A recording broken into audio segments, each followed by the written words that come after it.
Hey guys, welcome back. My name is Joe Ellis. I'm a commercial wedding and portrait photographer in Dallas, Texas, and today we're talking about the best settings for continuous autofocus with your GFX 100S. Let's get into it.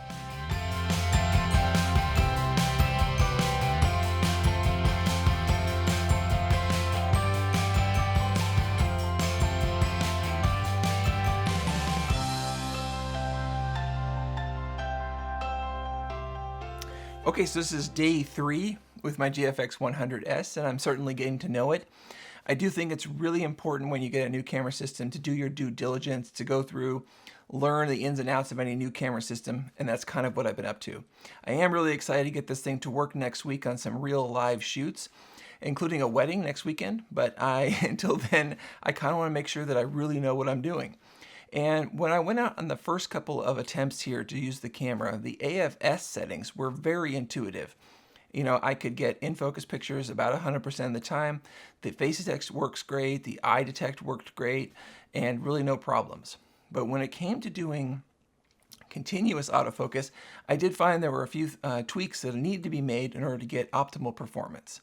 So I wanted to go over the 7 settings that I have made that have really made the most improvement in continuous autofocus with the GFX 100S. Okay, so the first one is wide area tracking, and this is probably the most important one. Wide area tracking is when the camera will latch onto whatever you focus on first and then keep that in focus as long as the autofocus is engaged. So it means that you can do a lot of really great things, but primarily speaking, what really is amazing to me is that you can leave the camera, let's say, anchored on a tripod, and then no matter where the subject goes in the frame, the camera's going to track it. Versus the old school way of doing it where you would constantly be sort of moving the camera, keeping the subject under the focus point. In this case, wide area tracking allows you to kind of get away from that. Additionally, it's just a setting that gives me the very best performance in autofocus continuous. So to turn on wide area focusing, you just go into the AF menu. So AM, MF, and then MF mode, and then down to wide tracking. I was shooting all of the test pictures here that you'll see in a minute with the 110mm at f2, which really meant that I really wanted to know when the camera nailed focus, and it wasn't really because the camera kept something within a depth of field. At f2 at 110mm at these distances, it's very taxing on the autofocus system. Face detect. I actually found that face detect gave me the slightly higher hit rate than than normal wide area tracking. So I like face detect turned on. And to do that, you can again go right into the AM/MF menu. Down here on page 2, you'll find face detect settings. One thing that I do for continuous autofocus images is that I turn the eye sensitivity off. And that way the camera's not having to do extra calculations and whatnot to try and discern the eyeball of the subject that's moving towards you. If it's already moving, I think that, we're already kind of at a point where, I do want the whole face in focus. I'm not looking for it to hit an eyeball in particular. So that's face detect on and off. The next one is back button focus. As a guy who's been doing this for a long time, and if we went back in the Wayback Machine to the early days of digital, back button focus was something that was really helpful in continuous autofocus because it allows you to, of course, map focus to the AF on button on the back of the camera and turn off the autofocus functions on the shutter of the camera. And what this really means is that you can maintain pressure on the AF on switch button 100% of the time when you're tracking something, and then there's no ambiguity in terms of what the camera is doing. It's autofocusing the whole time. Then you just hit the shutter whenever you want to start firing off frames. So that works really great for me. It's become something of a muscle memory item for me with any camera that I've used. So for me, both AFS and AFC are done with the shutter AF off.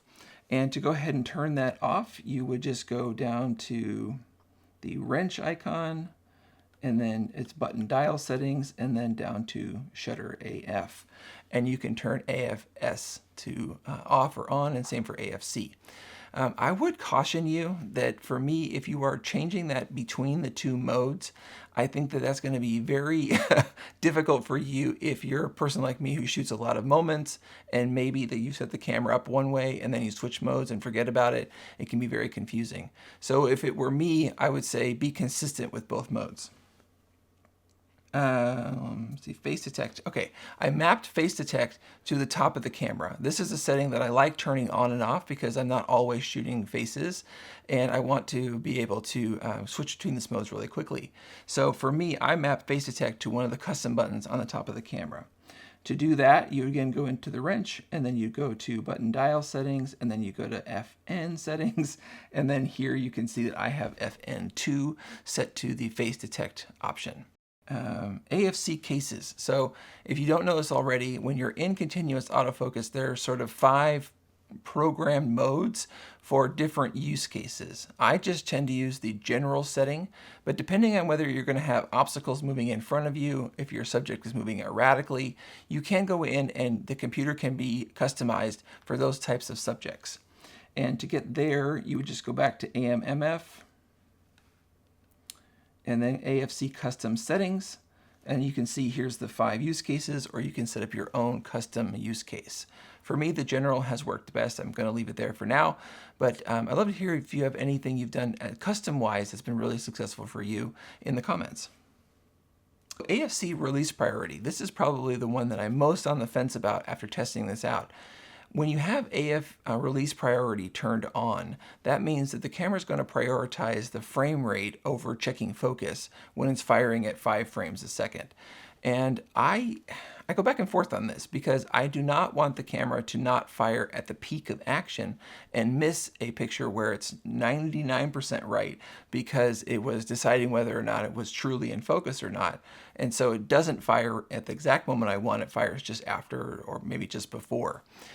Now, on the flip side, you do want all your frames in focus, and so by having focus priority turned on, you might have a slightly higher hit rate. This is something that's going to require, a little more use and investigation. But for right now, I would say I would rather have the perfect moment that's 99% in focus than I would to miss it because it's checking for focus priority. So to change that, depending on your preferences, you can go to AMMF. And then down here in release focus priority, I have release priority for AFC and focus priority for AFS. If you guys have comments on that too, I'd love to hear what your thoughts are. But for me, that release priority just means that I have a better chance of getting the peak of the action, the peak of the moment. And then the last thing, number 7 here, is the boost settings. Now, with Fuji cameras, there have always been sort of this economy normal boost settings that you could turn on. But in the GFX 100S, it goes maybe one step further in the sense that the boost settings have several sub-settings that you can choose from. And depending on your use case, you're going to want to go in and ride these a little bit. As a wedding and portrait photographer, there are 2 that are critical to me. There's AF boost and then there's AF low light boost. So if I'm going to be in a church, for example, and I want the best autofocus performance, I'll be going in to tweak this setting. So if you go down to the wrench icon and you go to power management and then down to boost, you can see that here we have AF priority, you have low light priority, and then EVF resolution, and then EVF frame rate are all options in the boost menu. So make sure you go in there, check those out, and tweak them to your use case. So let's skip here to a little bit of behind the scenes video.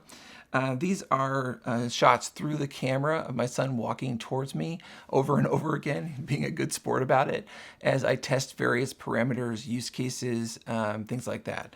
And we can see that for the most part, most of these frames are in focus. The camera is in fact firing at close to 5 frames a second.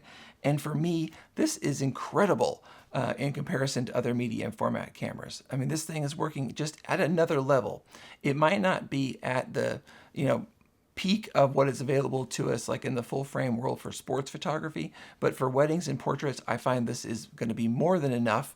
And I do think it's doing an incredible job in spite of the fact that I am really taxing the situation because I'm shooting at 110 millimeters at f2 at only about 25 feet. So any small miss on the autofocus part is going to be noticeable. Here you can see as we look through the photographs themselves that the ones marked in red are the ones that are out of focus. So these are 4 sort of sets of him walking towards me, and you can see kind of what the miss rate is. I will say for the most part, when I am seeing the misses, that it is usually because the focus is behind him, so it's a little bit slow. But I am being very particular here. I am picking out anything that's even a little bit out of focus. The other ones are very, very sharp. So this is kind of as much of a torture test as I can throw at it. I do think if I had stopped down to, let's say, f4 and tried this same test, that I would have gotten probably close to 100% of them in focus. So there it is, guys. That's kind of what I've come up with. Those are my 7 sort of thoughts on how to get the best AFC performance out of the GFX 100S. Just to sum up really quickly, turn on wide area tracking. So that means that the camera will stick to whatever it initially focuses with. Make sure you set your drive mode to low or high. I don't think that tapping the shutter button is nearly as effective in this camera as it is using the drive settings. I like to use back button focus, which means turning shutter AF off for both AFS and AFC. Turn face detection on, but consider turning eye detection off if you're working in AFC. Use AFC case 1 if you do work like mine, if you're doing portraits, weddings, events. That general use case, the first use case, is the one I found to be most effective. Turn AFC release priority on if you're having sort of any problems where the camera maybe isn't firing as fast as you would like it, or maybe missing that peak moment that you're hoping for. If you turn on that release priority so the frame rate stays a little bit higher, you may find that you get more winners in that case. And then last is really learn and ride those boost settings for both low light AF and regular AF if you want the very best performance out of the camera. So that's what I've got today, guys. This is the GFX 100S. Those are the best AFC settings that I have found. And for me, we're getting up near 85–90% of the pictures in focus. So thanks for watching. Please hit me up in the comments. I'd love to learn from you too, if you have this camera or the GFX 100, what your favorite settings are for some of these things as I learn my way through this. And I'll see you guys in the next one.